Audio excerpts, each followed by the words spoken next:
ये दिल छोड़ आए। अब जिस रास्ते जाना ही नहीं है उसका पता क्यों पूछना। और वैसे भी वीर को दिया हुआ वादा मैं किसी भी हाल में नहीं तोड़ सकती। हालांकि मुझे पता है कि रणधीर मेरा बेसब्री से इंतजार करेंगे।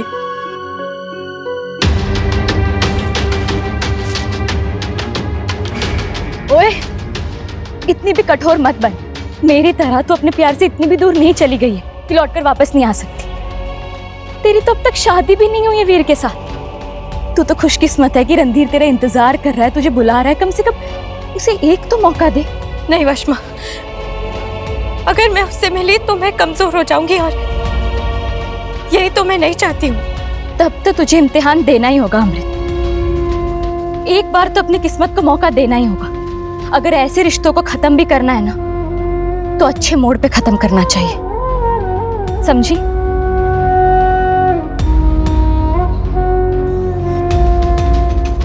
वही, तू जाएगी ना उससे मिलने?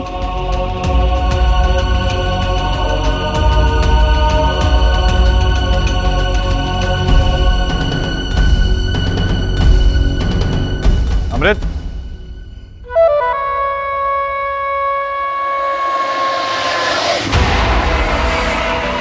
पग फेरे के लिए देरी नहीं हो रही आपको? और नूर महल जी, आप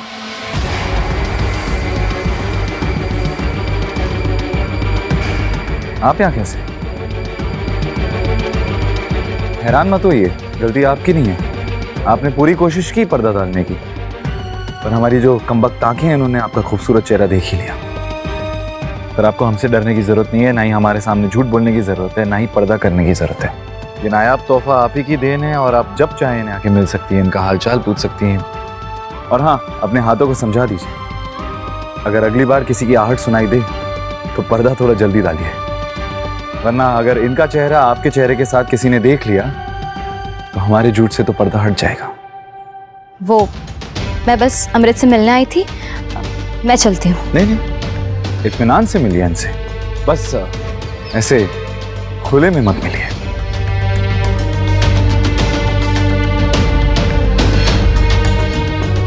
दोबारा जरूर आइएगा।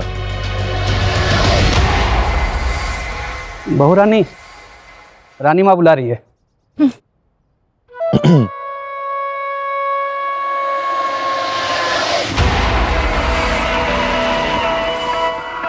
रानी माँ को इनकार कर दीजिएगा।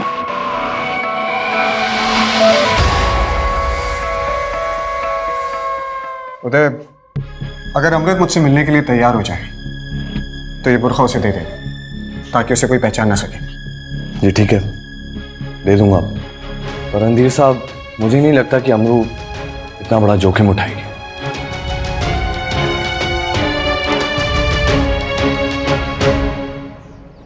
जी, आपने बुलाया? आज जो हार हमारे बेटे ने सबके सामने आपको दिया था, वापस चाहिए हमें। उस हार को इस घर की बहू बन के नहीं कमाया है आपने, बल्कि हमारे बेटे को बेवकूफ बना के छीना है आपने उसे। कोई इच्छा नहीं है हमारी आप जैसी लड़की को वो हार देने की। उस हार को तो हमने अपनी पति की बात मानकर, आपकी अमानत समझकर अपने पास रख लिया था। अच्छा, अगर इतनी समझदार हो तो इसी वक्त जाओ और हमारी अमानत लाके हमारे सामने रख दो, ताकि हमें भी विश्वास हो जाए तुम्हारी सोच तुम्हारे विचारों का ही हिस्सा है और तुम्हें उस हार का कोई लालच नहीं है। जी जरूर।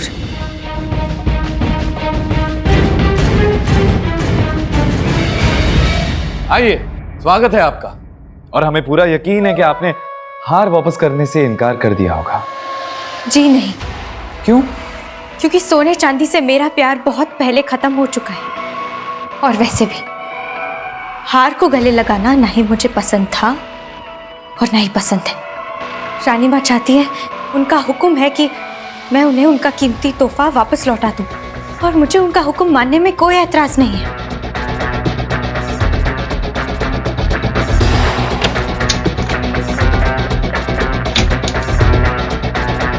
ठहरिए।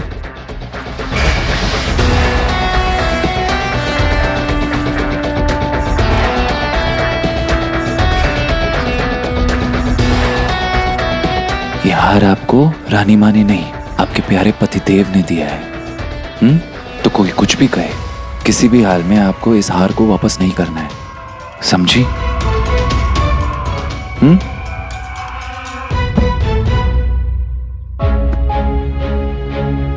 मुझे ऐसी कोई भी चीज नहीं चाहिए जिसके लिए मुझे लालची समझा जाए या मुझे बार बार यह एहसास दिलाया जाए कि मैं आपको बहला फुसलाकर इस घर में इस घर की कीमती चीजों को हासिल करने आई हूँ। मेरे लिए मेरे मान सम्मान से बड़ा और कोई गहना नहीं है, और इस मामूली से तोहफे के लिए मैं अपने माँ बाबूजी के दिए हुए संस्कारों के गहनों का अपमान नहीं कर सकती। अगर आपको ये हार वापस नहीं करना है तो आप खुद जाइए और जाकर रानी माँ से कह दीजिए कि आप ये हार नहीं वापस करना चाहते। अच्छा, अब आप ये काम भी अपने पतिदेव से करवाएंगी? ठीक है, आपका हुक्म सर आंखों पर। हम अभी खुद रानी माँ के पास जाते हैं और उन्हें मना कर देते हैं। अभी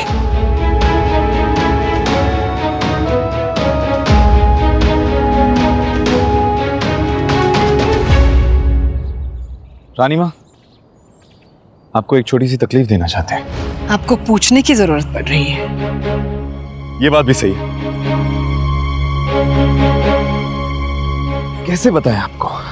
दुख भरा समाचार है आपके लिए। अब भी कोई दुख देना बाकी है? देखिए, तो हुआ यूं कि हमारी पत्नी हमारे पास आई और उन्होंने हमसे कहा कि रानी माँ का जो कीमती और खानदानी हार है, जिसे आपके इस नालायक बेटे ने आपकी इच्छा के विरुद्ध जाकर उन्हें तोहफे के तौर पे पेश किया था, वो रानी माँ वापस चाहती हैं। तो ये है आपका दुख भरा समाचार। पूरी बात तो सुन लीजिए। दुख भरा समाचार ये है कि आपकी बहू रानी ने वो हार लौटाने से साफ साफ इनकार कर दिया है।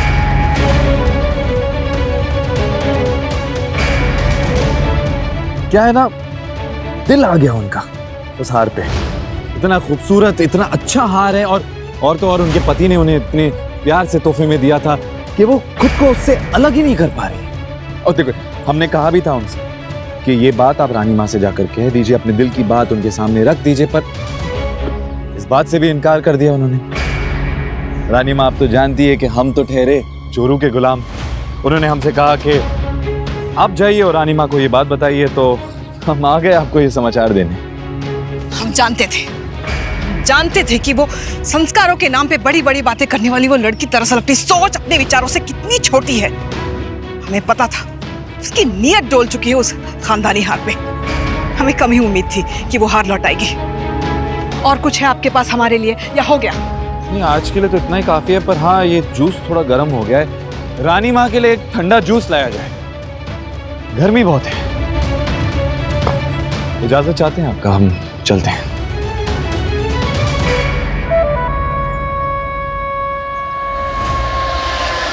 चिंता मत कीजिए, सब कुछ समझा दिया हमने रानी माँ को, सब कुछ। आइए, चाय की चुस्कियां ली जाए इत्मीनान से। आइए आइए।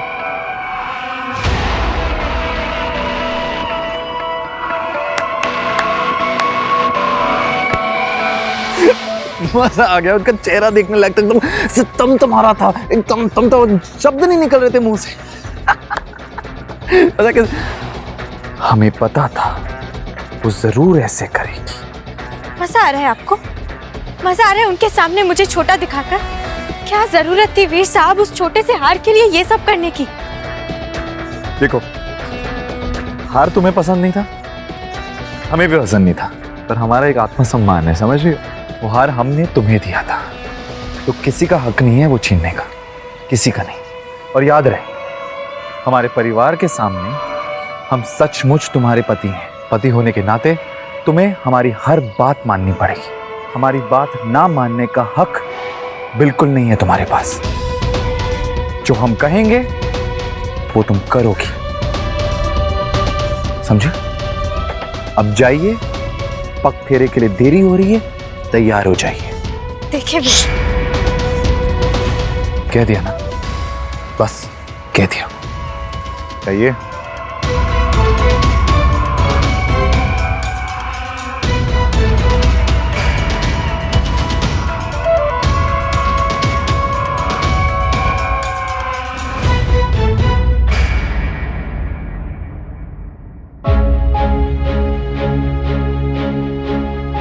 पग फेरे के लिए ये पहन के जाओगी तुम? बहू हो इस घर की, इज्जत जुड़ी है तुमसे हमारी। कीमती गहनों का बहुत शौक है ना तुम्हें, हम तुम्हें और गहने देंगे। अच्छी तरह से सजा के भेजेंगे तुम्हें तुम्हारे मायके। बेचारों ने एक रेफ्यूजी लड़की को कई बार अपने घर में देखा होगा, लेकिन एक राजघराने की बहू को देखने का मौका उन्हें पहली बार मिलेगा। बिंदु, जी भाभी, ये लो, इसे पहन लो और एकदम और भी सुंदर वाली बहू बनकर आ जाओ।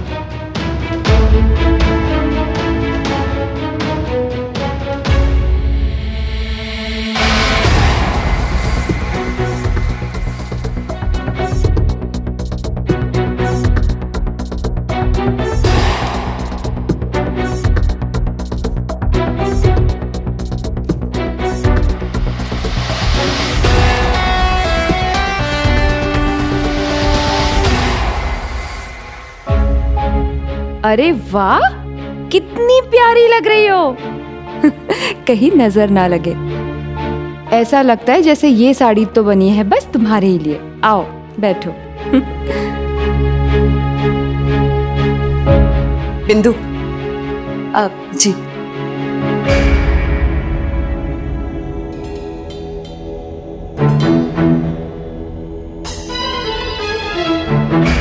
हाथ लाओ। मैं पहनती हूँ। ठीक है।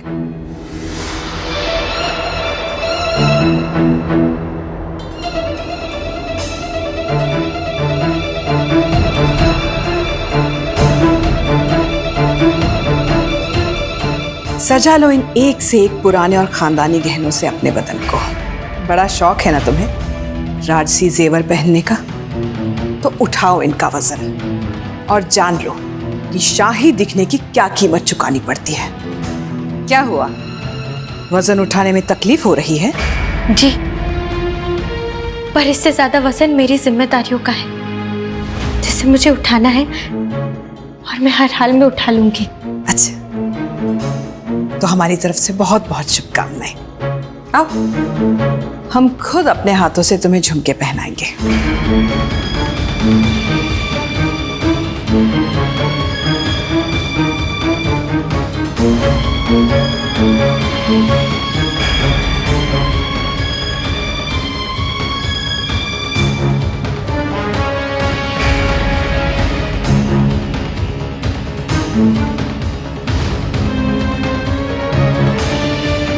अब लग रही हो ना शाही खानदान की बहू।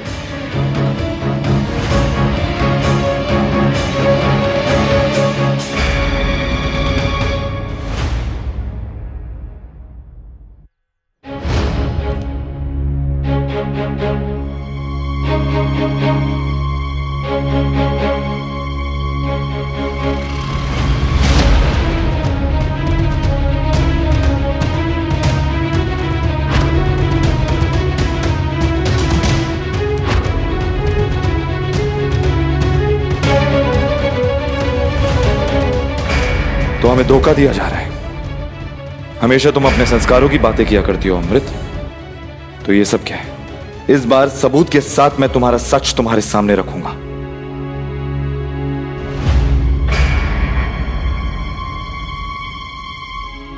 बहुत खूब, इतना तैयार हो के तो कोई अपने प्रेमी से मिलने जा सकता है।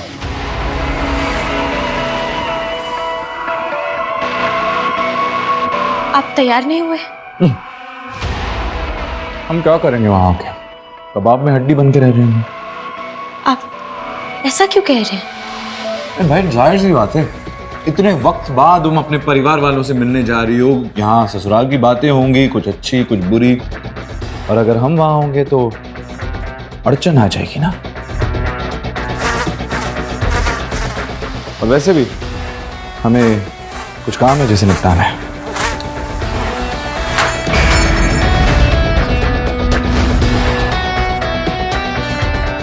बेहुदा मक्खी हमारे बीच में आने की कोशिश कर रही थी, हमें तुमसे बात नहीं करने दे रही थी, मार दिया। खैर ये सब छोड़ो, पग फेरे के लिए देरी हो रही है, जाओ। ठहरो।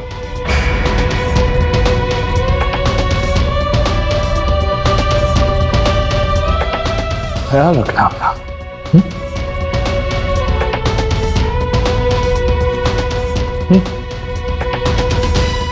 जी।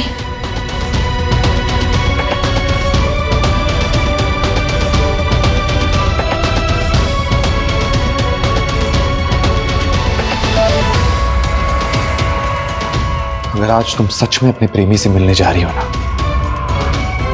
तो आज ही आखिरी मुलाकात होगी। झूठ बोल के धोखा देने वालों को वीर प्रताप सिंह नहीं छोड़ता।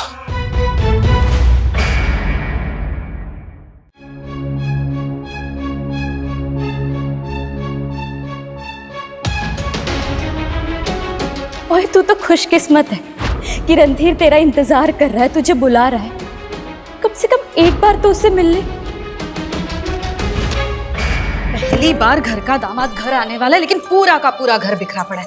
मेरे अलावा ना इस घर में किसी को पड़ी नहीं है इस घर। सरोज, हाँ ये ले, समोसे और जलेबी लेके आए हूं राम भैया की दुकान से, और इसमें 100 ग्राम काजू की बर्फी है। जितनी एक प्लेट में आ सके उतनी लेके आए। वाह जी वाह। हैं? ऐसी झूठ मूठ की शादी में जी पगफेरों की रस्म तो बड़ी शिद्दत से निभाई जा रही है।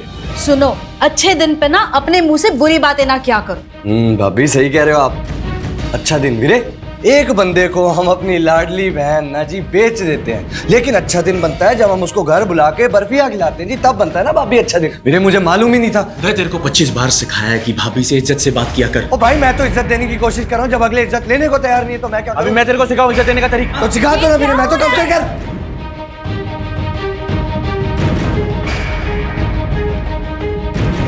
मैंने ये शादी इस घर की खुशियों के लिए की है,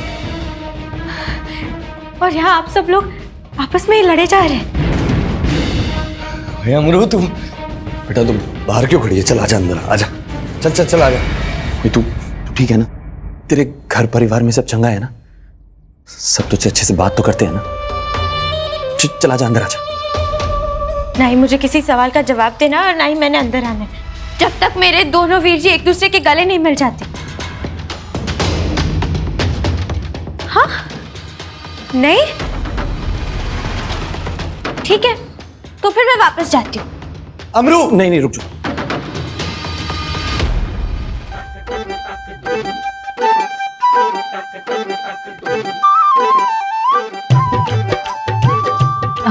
वीर साहब कहाँ हैं? दूसरी गड्डी से आ रहे होंगे, है ना? नहीं, वो नहीं आएंगे। बहू रानी जी यहाँ रख दीजिए। रखिए, यहाँ रखिए। ये तोहफे वीर साहब ने भिजवाए हैं क्या? हाय रब्बा, देखो जी, बड़े लोगों के अंदाज भी कितने बड़े होते हैं। इतनी सारी चीजें तो बंटवारे के बाद देखने तक को नहीं मिली है।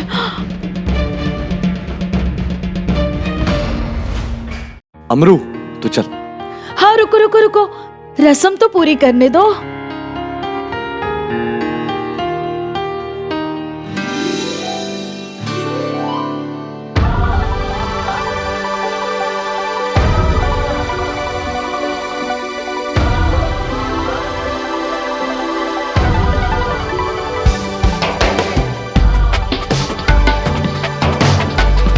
अमरू, तू झूठा मोटा क्यों मुस्कुरा रही है? ओए नहीं नहीं वीर जी, मैं सचमुच बहुत खुश हूँ। वो लोग मुझे बहुत प्यार देते हैं, बहुत इज्जत भी देते हैं। हाँ, प्यार तो ढेर सारा करते हैं, दिख ही रहा है। हाँ, ये देखो ना, कितने महंगे कपड़े और गहने दिए। और वीर साहब, वो तो हद से ज्यादा प्यार करते हैं मुझसे। और तू? प्यार का क्या है, वो तो शादी के बाद हौले हौले हो ही जाता है ना। अब आज क्या है खाने में? मुझे बहुत भूख लग रही है। बस अभी लाती हूँ। सुनो जी, मेरी थोड़ी मदद कर दो। आई। हाँ?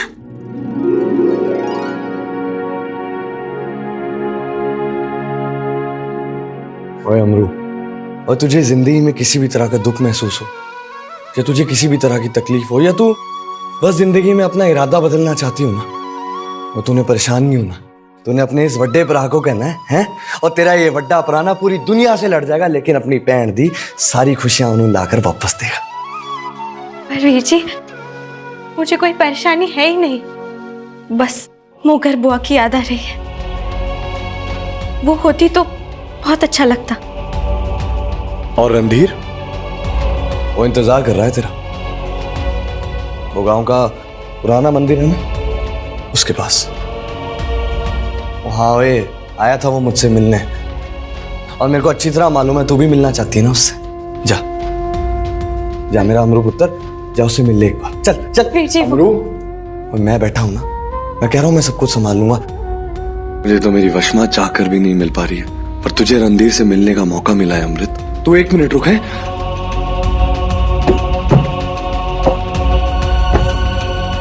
ये ले।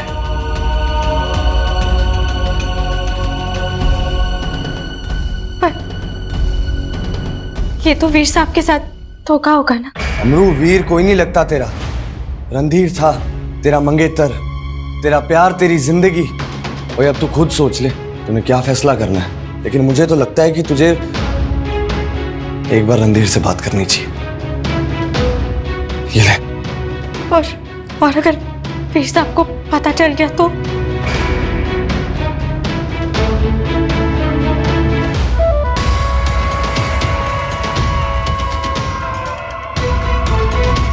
आज तुम्हारा पूरा सच जानकर रहेंगे हम। आज पता लगा के रहेंगे कौन है तुम्हारा आशिक और क्या है तुम्हारी असली नीयत।